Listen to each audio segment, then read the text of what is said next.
The Charlotte Ledger Podcast is a member of the Queen City Podcast Network.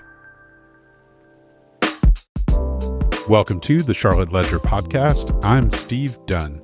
To find out more about the Charlotte Ledger, visit thecharlotteledger.com. This episode of the Charlotte Ledger Podcast is presented by South Park Community Partners, an independent nonprofit organization whose mission is to lead South Park's advancement by driving economic vitality, creating memorable experiences, and ensuring an extraordinary quality of life. Visit southparkclt.org and follow South Park Community Partners on LinkedIn and on Instagram and Facebook at South Park CLT to learn more about the ways South Park supports the Charlotte region's economy. I'm joined today by Brian Kahn, managing partner of McGuireWoods Charlotte office, where his law practice focuses on financial services, telecommunications, complex business, litigation, and products liability. Brian is also the founder, writer, and co-producer of Charlotte Squawks, a professionally produced and critically acclaimed parody show poking fun at culture and politics. Welcome, Brian. Thank you so much for having me. Very excited to be here. You might sometimes get questions about the dichotomy in your life between being a litigator and a creative person. And as a lawyer myself, I see no disconnect there at all. Thank you. And I wonder how you react when people question and wonder if these things are incompatible in some way. What do you say to them? That's a great question. And again, thank you for having me here. And it's very exciting to be on the show. I'm a big fan of the Ledger. I'm a big fan of this podcast. Well, we were talking about it before. I think what I would say is you have to be creative as a lawyer and you have to be creative as a litigator. Because if you're making an argument or if you're trying to figure out the theme behind a case, you just can't make this boring for a jury or make the argument that everyone, thinks might be correct, but it turns out the law, may have a different twist on it. And so I think there's a lot of creativity that's involved there. And I think this is a good way to practice that in sort of a different way. And I'll say this too. I think humor helps. Humor helps relate to people. Humor helps when you're talking to opposing counsel. Humor helps when you're talking to your client. And being able to harness that and use it in a way that's going to break the ice, that's going to, help you get to the point I think it's a real skill. So I'm a lawyer myself. I work exclusively as a mediator these days.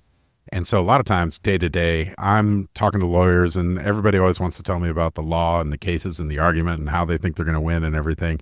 And what I find myself trying to express to the people who I see every day is that we're really all about a story. This is really about a story. You need to have a story and be able to tell a story. If you don't have a great story, then you need to think about your case. Never mind all your arguments.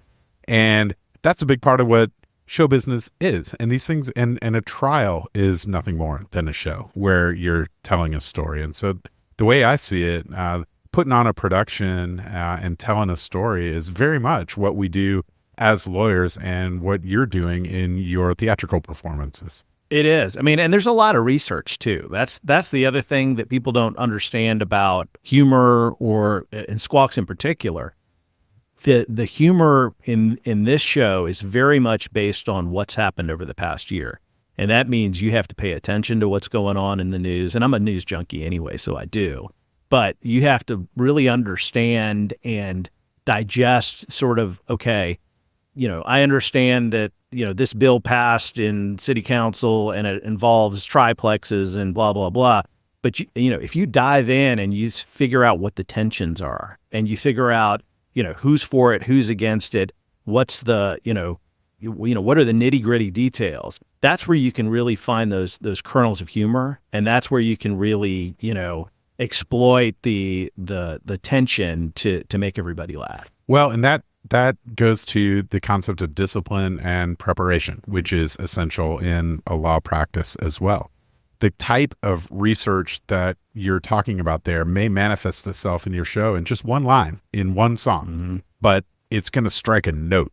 And the people who know are going to get it, and they're going to react to it. And it's going to be that thing that makes what otherwise might be a good performance a great performance. Yeah. And I mean, and that can be true in a case too. If if you find a particular piece of evidence or you find a specific case out there and you've written an entire brief that's, 50 pages long, but that one thing convinces the judge or the one fact is the thing that turns the judicial clerk, then, that's worth it. And it's maybe the only thing that really resonates. And so, yeah, I'm a big believer in doing your homework, doing your research, and really crafting it and really getting the writing down and getting the points as, absolutely succinct as possible. Well, we're performing and we're on stage all the time. Yeah. Even when sometimes if we're waving our arms around and being vituperative in conversations with opposing counsel, sometimes that's theatrical. Yeah. Even if we're being Mr. Nice Guy and coming across as, genuine, aw shucks, hey, let's just work this thing out. That too is a performance. I had a case once. I love to tell a story where the other side was, just on the phone screaming at me, just saying making all these arguments, just, in a raised voice. And after about 30 seconds of it, I said, all right, just let me know when you're wrapping up. I just want to just tell me when you're done. And he stopped. And he started laughing, and he said, "Okay, I get it." And we got along so well after that. In fact, he's referred me a couple of cases since then because I'm like, "Look, you can do that, but I know what you're doing. I know the act that you're playing. I've played that act. It's not going to work." I have a very similar story to that. It happened to me when I was a young lawyer. I'm in my 20s, and I've got this older guy who's just abusing me, just hazing me in this case. And I'm on the phone with him and he's yelling and screaming. He would put me on speaker so that he could lean back in his chair and yell at me. And he's yelling at me. And this guy tormented me. I mean, I had a lot of sleepless nights and worrying about if I had made a terrible mistake by going to law school, just dealing with this guy. And then finally, I don't know what happened within me, but just something snapped. And I just started laughing at him while he was ranting and raving. And he stopped and said, "Are you laughing?" And I said, "Yeah, I am." And he started laughing. And we, from that instant, got along well. And for the next 20 years, we got along great. He tried to hire me a few times. I mean, the power of humor. Yeah, exactly. Yeah. There's something about it. But there's something about this. There's this performative aspect of the job that is really essential to it. And it's no surprise to me, and I don't think it's a surprise to you, that very creative people are drawn to the practice of law. Mm-hmm. I'm sure you've had the same experience I've had where you think you know somebody, and then all of a sudden, she just happens to mention out of the blue, "Oh yeah, right before I went to law school, I played oboe in the Cleveland Symphony Orchestra," or something like that. It's so amazing to see, and I know this is true at all firms, but at McGuireWoods, just because I'm the Charlotte office managing partner, I've gotten to know basically everyone, there, and you would be shocked at all of the cool stuff that folks do. There's a guy that's in a 80s cover band that just rocks out and draws crowds of hundreds, and at the visual light there are people that are doing all of these amazing. There's a woman who shows dogs at the Westminster Dog Show. I mean, things like that where you're like, wait, what? I mean, it's just so cool. You got a bunch of super motivated people who've been tryhards their entire lives, just gunning all the time in everything, and whenever they apply themselves to something, a lot of times it ends up working out pretty well, right? Mm-hmm. And then law is a great gig in a lot of ways. A lot of times I think we get into it not really knowing why, and we only find out later that's oh yeah, this is our stock and trade is words and stories, and there's a lot of creative energy there. We get to write and to speak, and it's pros and cons. Let's have no illusions. There are nights where you're like, why did I do this? Well, on that subject, I think there's another great reason why that dovetails perfectly with your creative work on Charlotte Squawks, and that's the importance of deadlines. Oh yeah. And the looming, the date upon which the thing has to be done. Very much part of the litigator's lifestyle is you can organize your day by just knowing what has to get done. The idea is that the deadline forces the thing to get done. And I think another one of the principles that governs our work as lawyers that also applies in show business is that a lot of times finished is better than perfect, right? Something perfect doesn't exist, right? Yeah. But finished is an attainable goal, right? Yes. Although, I think that's true. Certainly in the practice of law, like you have to let things go. Like there are times where you've taken a deposition and you're like, I wish I asked that question, or, there's, an argument that you probably could have made a little bit better. And I think there's a real skill to saying, you know what, I did the best I could do. No one's going to be perfect. And I see a lot of people struggle with that early in their careers too. It's definitely something where you've got to be at peace with, I'm putting in an amazing, tremendous amount of effort, but not beating yourself up. With Squawks, with the show business, you've got, opportunities to make jokes. And frankly, I don't understand how folks do improv, because like, I can't, I write stuff. That's part of what I do. I've tried to do a little bit of improv. It's probably not my forte, I'd say. But like, I'm constantly like thinking, oh, I could have gotten that. Well, we'll get it next time. We'll be right back to the episode, but first, this episode of the Charlotte Ledger podcast is presented by South Park Community Partners, a nonprofit organization whose mission is to lead South Park's advancement. Well, just like with improv, though, there is an aspect of letting go that's required both in the creative act and also in the law practice. You have to collaborate with others. Yeah. You're the primary writer of the show, but there are other people involved in this creation. A whole bunch of other people. Yeah. And you deliver something to them, and then they take it and they make it their own, in a way. And so you are letting go and letting randomness and other people's input. And sometimes there's stuff that I will write a song and I'll hand it off to, Mike Collins as my co-producer who directs the show, or to a particular actor, and they'll go in an entirely different direction. And it is so much better than what I originally thought. And I'm like, oh my God. And then there are times where I'm like, well, let's try it this way, because I had an idea for it. But more often than not, their instincts as directors, actors, what have you, are just, they just add layers to things that like I would never have anticipated. Well, that's what makes it fun, right? Yeah. Oh my God, yes. And so that's why you're doing it here almost 20 years later. Charlotte Squawks, you've been doing this for a long time, and you work with Mike Collins. Mike Collins, well known to Charlotte as the longtime host of Charlotte Talks, from whose name Charlotte Squawks is taken. That's right. And quite a guy in his own right. We collaborate really, really well. And it's fun to be in a relationship where you've got somebody that you trust creatively to do, there were times this year where I gave him a song and I didn't even have to say like, this is my idea. He's like, okay, this is what you want, right? I'm like, yep, you got it. Well, that's one of the great rewards of having a longtime collaborator. Mm-hmm. And he's a real pro at what he does. And so are you. You're the managing partner at McGuireWoods Charlotte office. And so the two of you have these really full-blown, robust careers. And meanwhile, you're doing this other thing. Yeah. And I happen to know that this other thing is immensely time-consuming, right? Oh, my God. I don't need you to tell me that. I know exactly how time-consuming that is, and I wonder just how do you pull it off? You've been doing it a long time. It may seem like normal life to you, but how do you do it? I have an amazing wife. I'll say that. I mean, that really is most of the truth of that. Like, she allows me to have this hobby that I love, that I absolutely, am obsessed with.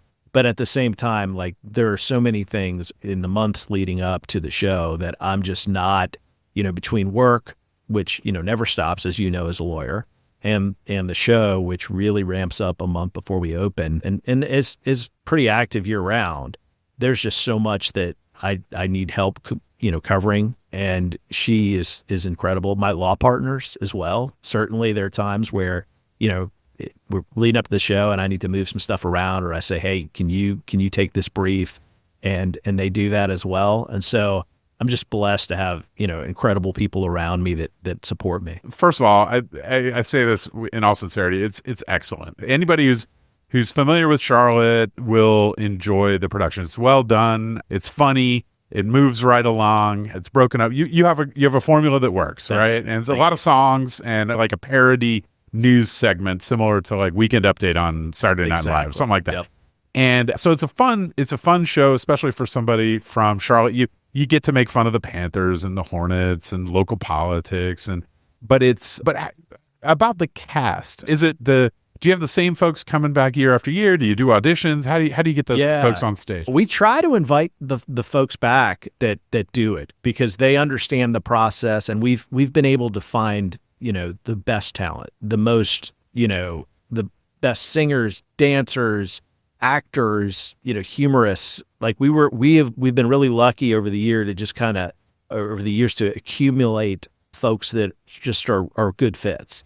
And once we find somebody like that, we really want them to come back year after year. And I think they build a rapport with our audience, because, you'll have, we on our social media, they'll say stuff like, oh my gosh, this person is amazing. We're so excited that she came back, or that, that he did this thing again. I remember 10 years ago when, he dressed up as, was in a tutu and doing dances to, some sort of song about the Hornets, How does the song parody process start? Does it start with a song, or does it start with your idea and then you cram it into a song? Which way does that go? Usually the idea. There are sometimes songs that I just hear and I'm like, oh my gosh, I got to figure out a way. Something about that. Yes. Right? If usually it's a current pop song that's, been playing the past year, and I'm like, well, we got to do something with that. Right. Yeah. But there's some local stories that just scream out that can't be missed. Right? Oh my gosh. Yes. Yes. I mean, there's